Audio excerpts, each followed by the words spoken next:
औज़ुबिल्लाहिमिनश्शैतानिर्रजीम बिस्मिल्लाहिर्रहमानिर्रहीम। जो आज हमने स्टडी करना है that is excretion in representative animals, जिसके अंदर हाइड्रा एंड प्लेनेरिया आते हैं। इसको डिस्कस करेंगे। और भी इन्वर्टिब्रेट्स आते हैं, लेकिन आज इन दो को ही डिस्कस करेंगे। अगर इनके इन्वायरमेंट को, हैबिटेट को स्टडी किया जाए तो ये दोनों एनिमल्स, दोनों इन्वर्टिब्रेट्स एक्वेटिक इन्वायरमेंट के अंदर रहते हैं और माइक्रोस्कोपिक होते हैं।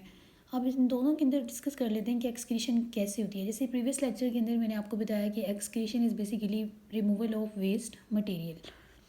एक्सक्रीशन हाइड्रा में डिस्कस कर लेते हैं सबसे पहले। तो हाइड्रा जो एनिमल होता है ये एक तो डिप्लोब्लास्टिक होता है। डिप्लोब्लास्टिक वो एनिमल होता है जिसके बॉडी की दो लेयर्स होती हैं, टू लेयर्स होती हैं। एक जो उसकी लेयर होती है that is ectoderm and second layer is endoderm.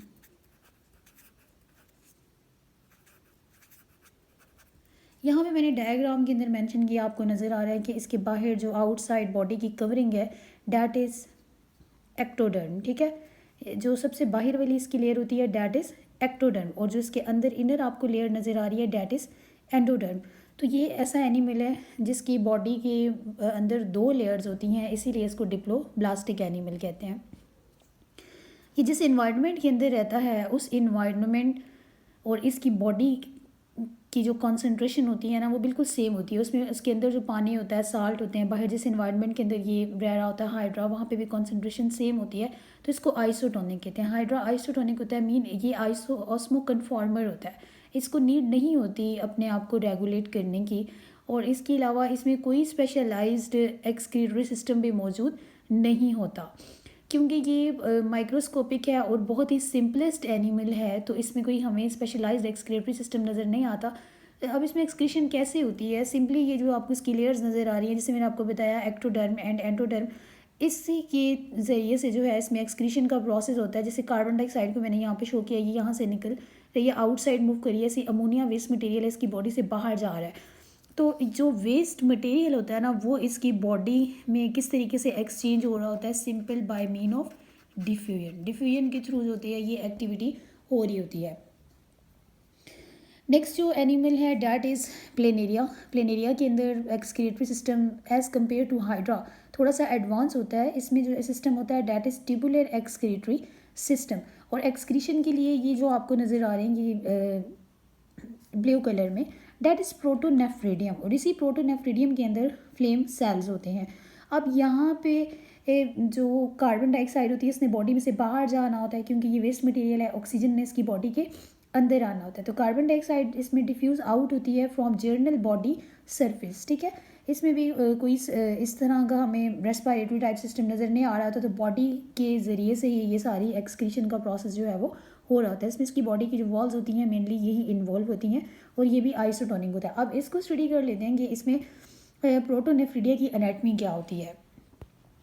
यहाँ पे देखें, यहाँ डायग्राम के अंदर मैंने मेंशन किए हैं, ये आपको एक सेल जो नज़र आ रहा है ये इसका फ्लेम बल्ब है, और इसके अंदर ये जो इस फॉर्म के अंदर नज़र क्लियर सा बना हुआ डैट इज़ द सीलिया, और ये जो पोर है ओपनिंग, ये ओपनिंग है इसकी बॉडी वॉल के अंदर, और इसके इर्द गिर्द करके सारी जो स्पेस है that is the interstitial space, और इसके अंदर जो फ्लूइड होता है उसको इंटरस्टिशियल फ्लूइड कहते हैं। यहाँ पे इसकी एनाटमी मज़ीद इन डिटेल देखें।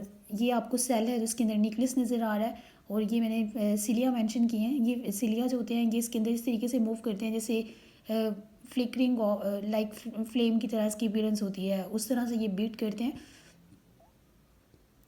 इसमें इंटरस्टिशियल स्पेस के अंदर जो इंटरस्टिशियल फ्लूइड होता है, जब इसकी बीटिंग होती है सिलिया की, ये उसको इकट्ठा करके कलेक्ट करके एक्सक्रीटरी डक्ट तक लेकर आते हैं, और एक्सक्रीटरी डक्ट से सारा मटेरियल ये जो आपको यहाँ पे नज़र आ रहा है, मतलब ये मैंने ये यहाँ पे मेंशन किया, और यहाँ से सारा मटेरियल इकट्ठा करके इस एक्सक्रीटरी डक्ट के ज़रिए से फिर जो बॉडी के बाहर आपको पोर नज़र आ रहा है, ओपनिंग होती है, इसको नेफ्रिडियो पोर कहते हैं। यहाँ से ये वेस्ट मटेरियल जो होता है वो उसकी बॉडी में से एक्सपेल आउट हो जाता है।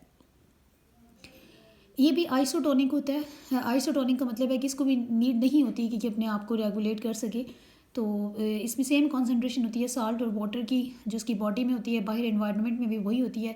तो ये भी क्या होता है, ये भी ऑस्मो कन्फॉर्मर होता है। तो इन दोनों के अंदर एक्सक्रीशन मैंने आपको क्या बताई है कि बाय मीन ऑफ डिफ्यूजन ही हो रही होती है। सिर्फ यहाँ पे एक एडिशनल चीज़ है कि इसमें थोड़ा सा एक्सक्रीटरी सिस्टम एडवांस होता है, क्योंकि इसमें ट्यूबुलर एक्सक्रीटरी सिस्टम होता है, प्रोटोनेफ्रिडियम और फ्लेम सेल्स इन्वॉल्व होते हैं, और उसकी एनाटमी यहाँ पे मैंने डिस्कस कर दी है कि फ्लेम सेल किस तरीके से काम करते हैं। अब जो हमने स्टडी किया उसको रिवाइज कर लेते हैं।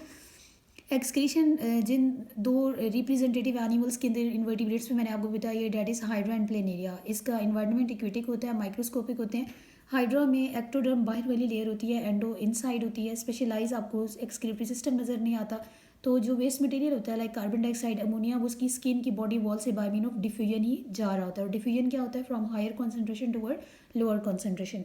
फिर एक्सक्रीशन जो प्लेनेरिया के अंदर होती है, इसमें थोड़ा सा ट्यूबुलर एक्सक्रीटरी सिस्टम होता है जिसको प्रोटोनेफ्रिडियम कहते हैं, लेकिन इस प्रोटोनेफ्रिडियम के अंदर कोई ओपनिंग नहीं होती, इंटरनल ओपनिंग इसमें नहीं होती। सिर्फ बॉडी वॉल के बाहर एक पोर होता है जिसको निफ्रिडियो पोर कहते हैं। ये जिसकी बॉडी वॉल के साथ ये जो पोर टच कर रहा है, इस पोर को क्या कहते हैं?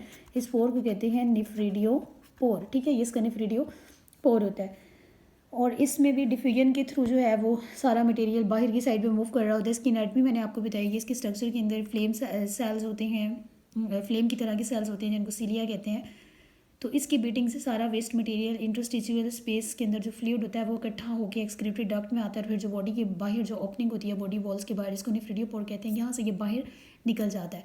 और ये भी आइसोटोनिक होता है, ये ऑस्मो कन्फॉर्मर की कैटेगरी में आता है। और हाइड्रा जो होता है ये भी क्या होता है? आइसोटोनिक होता है।